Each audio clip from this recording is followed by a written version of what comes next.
Hey everyone, how's it going? Welcome to the third installment in this year's Sagalong. Sagalong is a read-along of Icelandic sagas that a number of people host every year. We have more hosts than ever for it this year, but we just read Icelandic sagas.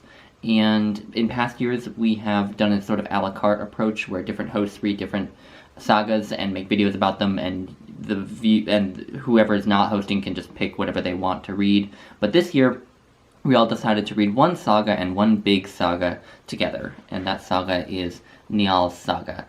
And we, for this week, read chapters 81 to 120, and it's funny because usually when I get to this point in a read-along, usually when I'm doing a read-along like this, where I make a video about, chunks of a book, I tend by this point to have a lot less to say, because I feel like early in the series of videos, you'll get a lot of the major themes sort of out of the way.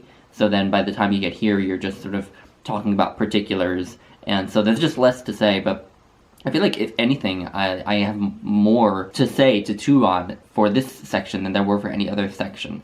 And what's funny about this section is, this was the same number of chapters as the first 2 weeks, but I think page-wise it was actually shorter than the other two chunks we've done so far, and it's much shorter than the chunk we're reading for this week, for the final week. But I feel like a lot has happened, a lot more has happened in this chunk than in the other chunks. And my continued interest is indicated by the fact that I have a number of dog-eared pages. When I find something of interest on a page of a book, I will tend to dog-ear the bottom of the page to keep track of where that is. And I've done that several times in this section, because I found some parts that I found that interesting. And I haven't done them for either of the first two sections. So anyway, it continues to be really, really interesting. And something that I notice about this section right off the bat is that there are a lot more sort of public displays of emotion in this section.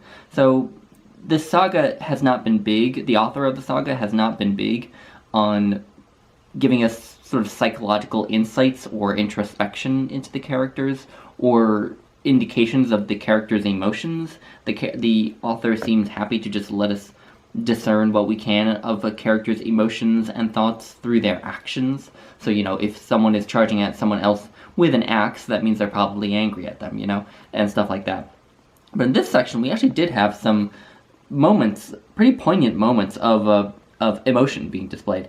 And the first one that I think is the most powerful is when this guy named Earl Håkon has just experienced a tragedy. His son has been killed, I believe, and a temple of his in his country has been burnt down by this man named Hrap, who is perhaps the most repulsive character we've come across so far. He is just really bad. He kills people. He, takes what he wants when he wants it. He gets a woman pregnant and then just leaves her.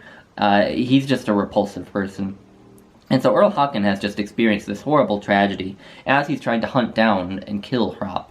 And this is what the narrator says after when he finds that his temple has been burned and his son has been killed. He went apart from the others and gave orders that no one should follow him, and stayed away for some time. He fell to his knees and held his hands over his eyes. Then he went back to the others. And that's so understated, right? But I think that makes it all the more powerful, just because those displays of emotion are so few and far between in this saga. And I think in general in the sagas that tends to be true. And the other part where there's an actual display of emotion is with Njal. And he has just found out that his adopted son was killed by his biological sons. And he just senses that action is going to bring about his downfall and the downfall of his family. And he's just profoundly moved by it, and that particular chapter ends with this. This was the only thing that ever touched Njal so deeply that he could never speak of it without being moved. So we have, an elevation of emotion in this section, it seems to me, because these are the first times, I feel like, where we've had these really pointed moments of emotional power. And I've been really liking that. I mean, tragic occurrences, but I like it when stories move me, and I feel like there's been some really moving moments in this section of the saga. Not that there weren't moving and tragic events in the earlier parts of the saga. It just, I feel like it's really taking on a new level of poignancy. But to move on to some of my other points, what's interesting to me is that Hoskuld and Asgrim, who are both Njal's adopted sons, seem to be more like Njal than his biological sons. His biological sons are very much of that masculine ideal, and they very much partake in the norm of revenge, vendetta, compensation, this sort of thing. Whereas Njal's adopted sons, Hoskuld and Asgrim, are very forgiving, are very wise, are very thoughtful, seemingly introspective, although again we don't get that much insight into introspection in the saga, but they seem like the kind of people who would be introspective, and they're much more like Njal than his biological sons, and that's very, very interesting. I don't quite know whether the author was intending to say something about family relations in that through that. Yeah, I mean there are some sayings. I don't know, blood is thicker than water. No, that's the opposite of what he wants to say. But there are some, of those proverbs that family isn't your blood relation. It's the people who you really care about. But Njal clearly does love his biological sons a lot. They're just not like him as much as his adopted sons, and he has a hard time dealing with them. And yeah, and it's interesting that Njal so often wants to prevent he doesn't exactly want to prevent bad things from happening, but he does not want them to happen, and yet he doesn't necessarily do that much to stop them. He just sort of tells people, oh, you probably shouldn't do that, that's not a great idea, but then he won't really do much else. And I think that that's interesting because, there's this idea that, he could coerce people into not doing the wrong thing or not doing something violent that will continue a vendetta of some sort. But in a sense, I think there's a chance that doing that would make him almost as bad as the people he's trying to sort of reform by making them more, forgiving and so on. Because there's this idea of coercion. If he coerces people into being good, well, then, for one thing, their being good isn't very genuine, and it may corrupt him in a way. And that, I think, is an interesting subtext. Actually, that idea is mentioned in The Lord of the Rings by Gandalf, when Gandalf refuses to take the ring from Frodo, and the reason that he tells Frodo that he doesn't want to take the ring is because he would use its power for good, and he would try to coerce the world into being good, but that would make him far worse than Sauron, actually. So that, I think, is an interesting aspect of Njal's character, and the character of his adopted sons, which is who I started out talking about. But another big event in this section of the saga is the introduction of Christianity. And so the king of Norway converts and then basically sends a missionary over to Iceland to convert the Icelanders. And this guy is named Thangbrand. And I feel like we've been conditioned to think of, men of the cloth as being meek and peace-loving and calm and all these things. But Thangbrand is just like the most badass man of the cloth I've ever encountered. I mean, when he's threatened, he just runs people through his spears, He definitely kind of is a Christian, but is still of the old world, the old pagan world, where you need to be able to engage in violence to survive in many ways. And I was so startled by that, but it was so interesting. What I think is also really interesting, there are two more interesting things I find about Thangbrand. When he's introduced, he mentions to some of the first people that he converts that Saint Michael will look at both the bad and the good that they've done when they're being judged after their death, but the good will be weighed much more than the bad. And I thought that was a really poignant point for him to open with in his conversion of the people to Christianity, because so much bad has happened in this saga, and presumably so much more bad is going to happen in this saga that hasn't happened already. And yet there have been, little moments of light. The relationship between Njal and his adopted sons, between Njal and Gunnar, And we have these little glimmers of, a world that could be, where people don't constantly engage in violence and revenge and so on and so forth. And here is this Christian missionary saying that God will weigh the good more than the bad. And that seems very important in a story like this. So anyway, I found that very interesting. Another aspect, another scene that I found extremely interesting is when Thangbrand kind of engages in a competition with some pagan priests involving a bonfire. So Thangbrand basically challenges these pagan priests and says that he will build a fire. He, the Christian, will build a fire. They, the pagans, will build a fire. And then there'll be a third fire built by someone else. And a berserker has to try to run through the fires. And if the berserker can run through the pagan fire but not through the Christian fire, then the pagans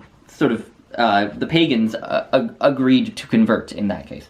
And of course, you can probably guess how it would go. The berserker runs through the pagan fire very easily, but then can't run through the Christian fire. And that seems reflective of a story from the Bible about Elijah, where he kind of challenges the priests of Baal with a flame that, he's going to make his flame from like the power of God, and the priests of Baal are going to make their flame just from the power of Baal, and of course the flame made through the power of God is much larger. And so I'm guessing that is like a direct allusion to that story from the Bible, and I found that rather interesting.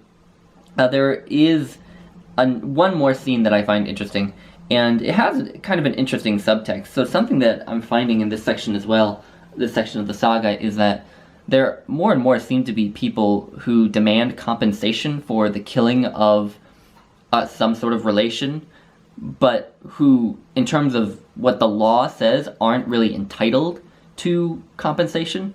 So, for example, in the scene I'm about to talk about, this guy named Amundi the Blind, who was the son of Hoskuld Nialsen, who is not Hoskuld Nial's adopted son, but is Hoskuld Nial's biological son. And so Amundi is the son of Hoskuld Nialsen, and Hoskuld Nialsen has just recently been killed. And Amundi wants compensation for that. However, he's an illegitimate son, so he's not entitled to compensation. And the man who he approaches is the man who killed Hoskuld Nialsen. And the sort of indirect reason that this man named Lighting killed Hoskuld Nialsen is because he similarly felt like he needed compensation for a slaying of a relative that he technically wasn't entitled to compensation for, because I think the relative was just his brother-in-law or something. It was a more slightly more removed relation, but he wanted to take revenge anyway. So we have these instances where these people take revenge when technically they weren't entitled to compensation in the eyes of the law. And I feel like that's happened in this section more than the other sections of the saga. And something else that I noticed at the beginning of this section, not towards the end of this section, but maybe I noticed it in the second section as well, and it just didn't surface as much, is that I do perceive that for a sort of a middle chunk of this saga, the All Thing was less important. We had less about the All Things.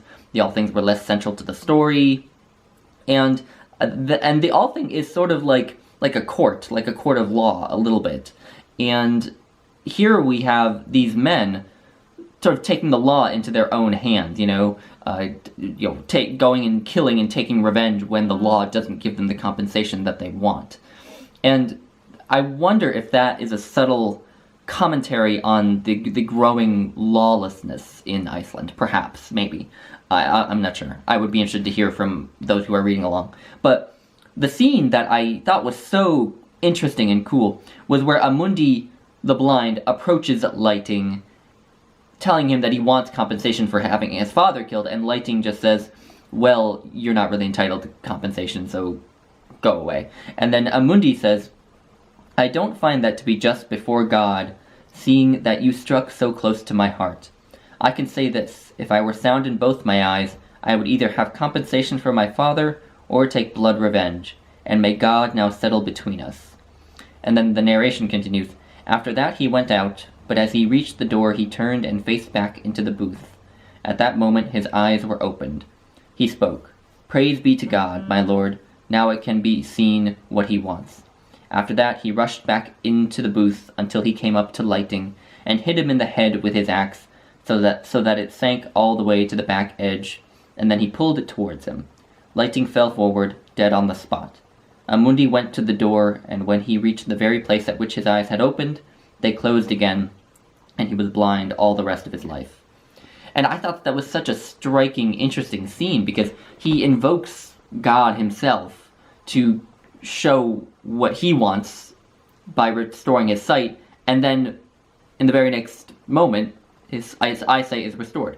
So the scene seems to be telling us that God himself wants Amundi the Blind to take revenge.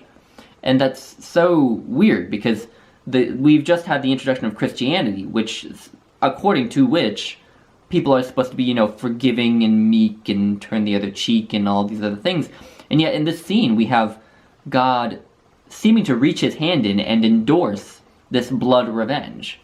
And that's so interesting. And, it makes me think about this idea of God in man's image. God created man in his image. And, when you look at humankind and the way humankind tends to behave, what does that say about God if God is like that, right? And so it just makes me think of it as this really subtle commentary on what is God like. Who is God? What is God? What does God want? Is God only as good as humans can be? And what kind of God do humans deserve versus what kind of God do humans have? I don't know. It's a really interesting scene. And it's also just a great, again, kind of set piece. I thought it was just a marvelous. You could read it completely divorced from the rest of the story, and I think anyone would find it really striking and interesting. So anyway, that's my commentary for this week. I hope it made some degree of sense. I sort of made this video a little bit more on the fly than my other ones, so I hope it made sense. But yeah, thank you all for watching. I'd be interested to hear your thoughts if you're reading, and I will let you all go.